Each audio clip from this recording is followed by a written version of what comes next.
Finanzas para la toma de decisiones. Actividad 2. Hola, mi nombre es María Guadalupe Rivera Escobedo y vamos a presentar 3 entrevistas a contadores sobre el tema siguiente: análisis y procesos para la toma de decisiones. Lupita, ¿cómo estás? Contestando tu pregunta, a tus 2 preguntas. Primeramente, ¿qué necesitamos conocer cuando queremos tomar alguna decisión? Las decisiones no se toman de forma aborazada, de forma imprudente. Se tienen que hacer con la cabeza fría, bien pensadas, y para eso necesitamos un método científico. El método científico se basa en 4 elementos para la toma de decisiones. La definición del problema sería el punto 1, o definición del objetivo, a qué es lo que queremos lograr, etc.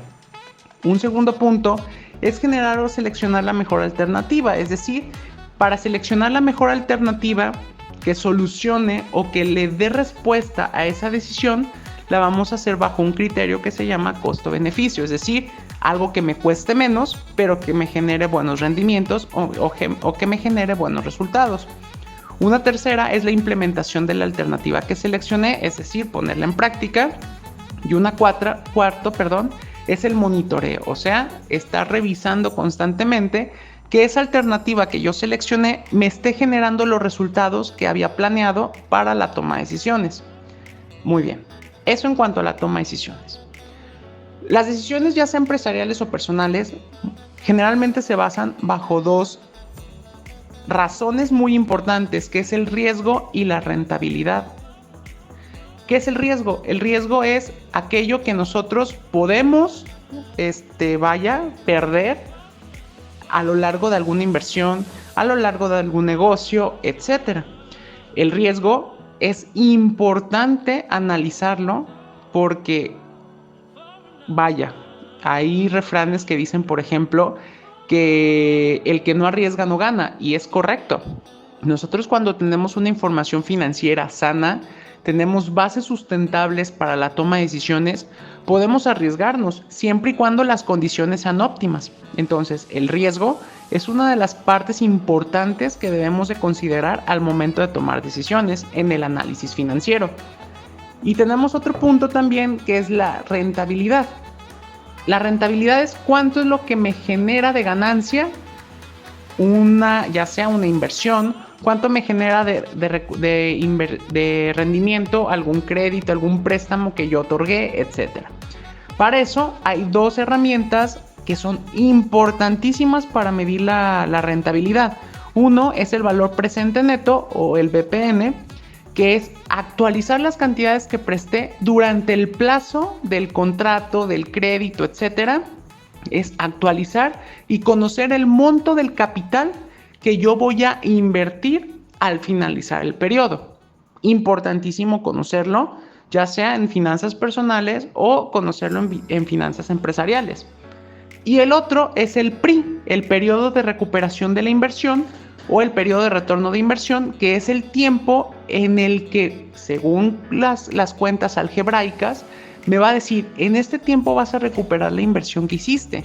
Entonces, esas herramientas, tanto del riesgo como del rendimiento, me sirven a mí como base para seleccionar la mejor alternativa y lograr que las decisiones, ya sea personales o empresariales, lleguen al éxito que yo necesito. Los principales análisis que hace un analista financiero son precisamente las razones financieras, donde podemos encontrar las razones de apalancamiento, la recuperación o rotación de cuentas por cobrar, la rotación de cuentas por pagar.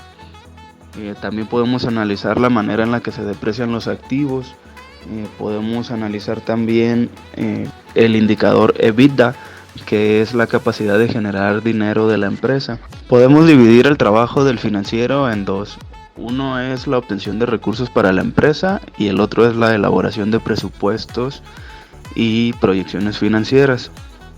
En cuanto a la obtención de los recursos, pues el financiero debe tener como herramienta básica, digamos que entender las fuentes de financiamiento que tiene la empresa, que pueden ser créditos bancarios, pueden ser préstamos de accionistas, aportaciones de capital, préstamos de empresas hermanas o la principal fuente de financiamiento que tienen las empresas, que son sus propias ventas.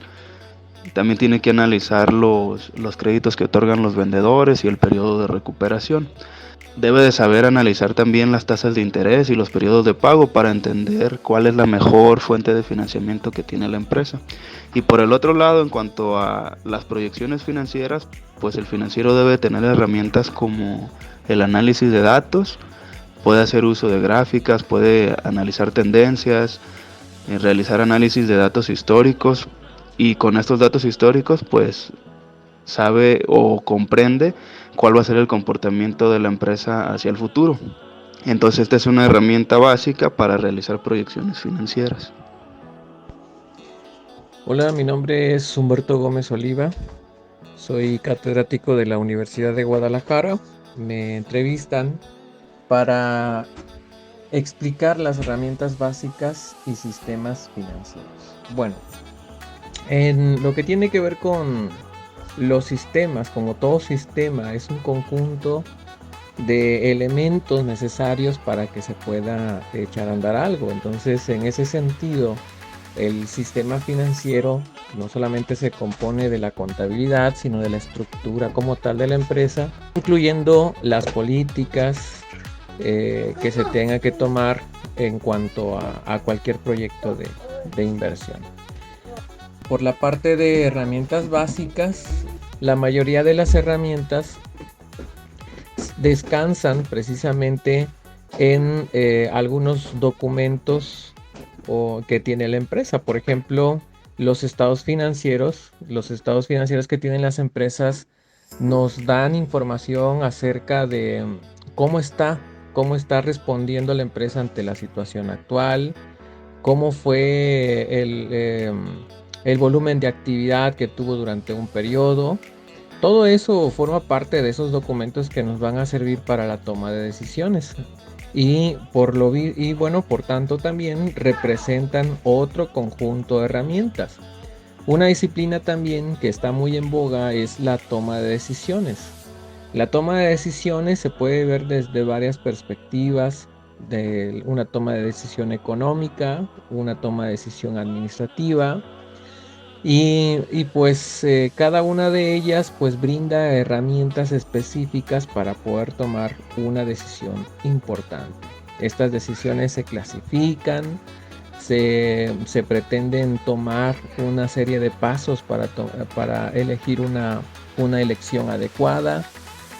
Otra herramienta también que podríamos mencionar como financiera son las que derivan de las proyecciones o de los presupuestos que pues se hacen para ver cómo va a responder la empresa a distintos retos.